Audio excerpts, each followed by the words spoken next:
and it's time to spotlight some stocks to watch during earnings season. Joe Tagay is with us, portfolio manager of the Rational Equity Armor Fund. It's great to see you. This week in particular has been a winning week on Wall Street. Let's start for the NASDAQ, but the Dow and the S&P are having the best week of the year, and since November, actually. Every single sector is higher today. How do you feel about 2025? Yeah, well, we started rocky as we started seeing the 10-year yields climb and climb and climb.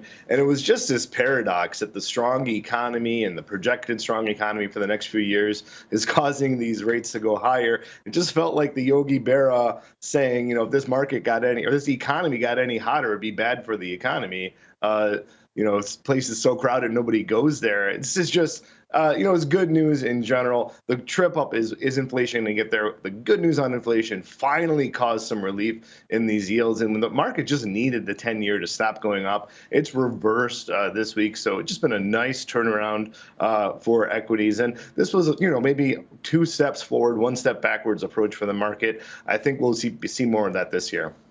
Yeah, and tech is really in your sights.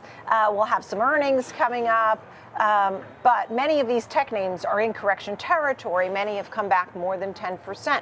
Tell me a little bit about tech. I know you're focusing on Amazon and Alphabet today as potential picks here. So what's the big picture? Yeah, the big picture, of course, is we have really high PE ratios in this tech. There's a lot of excitement specifically around the hardware and the AI infrastructure play, and also the software side of that too. So there's some excitement, there's some hype, and that's giving some of these stocks a lot of lofty price to earnings ratios. So the question that this earnings season is going to answer is, did we just pull forward some of those gains with a high price to earnings ratio we saw at the end of last year, or is there still more upside surprises to come? I'm really excited about Amazon specifically to see what they have to say about their cloud demand, because I think that'll be the name of the game for me. And for companies like NVIDIA and a lot of the other chip makers and all of that, data center build out trade that's going to go along with that. How much are people investing still in this build out for new data centers, and how much more room to the upside is there? Yeah, and when you think about, even quantum computing, I was going to go to semis, but I feel like I want to touch on quantum computing because it's been like, the real hot topic. Do you watch some of those stocks? Do you even get involved in some of those? But other than Google, no, I think we're way too early on actual applications. Google and the big companies that can spend some money on it and just on the margins just for fun is where it gets exciting for me. For it to be a marketable product that's making money to the retail consumer, I think we're a ways away from that. I think there's exciting, and I love the advancements that's going on with the quantum computing. I love that Google is leading that, but Google has branches that they're going to be able to implement it, and they'll be able to utilize it a little more quickly than some other people. It's not going to be something where it's going to turn into everybody needs a quantum computer, 5 years from now. No, I don't think that's going to be where we're at. I think we're going to be at a stage maybe 5 years from now we'll see universities getting a quantum computer, maybe some more of the large companies, governments using it. So we're going to slowly deploy this, but the advances will be there. The research will be there for really exciting things, like biotechnology, logistics, supply, lots of interesting physics questions. But those advancements are amazing and exciting. It's not going to move the bottom line quite yet. I think it will move it for the one company that does make sense. So is Google, just because they're at the top of it. People will be needing that chip to put into that quantum computer, which they have. Google is so multifaceted, right? And really, we talk about Google search, it's doing fine. We talk about AI, we talk about automated personal assistants. There's so much that goes into this. Right now, Alphabet is trading at 196. Some of your thoughts on where this stock could head? The high was 201, and that high was on 12/17. It looks like let's say mid-December. Where do you see 200 again? And how high do you think this goes in this year? Well, very easily. I think Google I'm a little more excited about than some of the other tech names, specifically because I talked about that PE, some of those gains being full forward. Looking at Amazon, their forward PE is 38. Google is still only 22. So I think there is still potential upside if they are able to harness just the AI trade, they'll be able to pull in that upside. I'm just thinking they have the data there. We're going to need the data to harness that AI trade. Google is one of the kings of data for sure.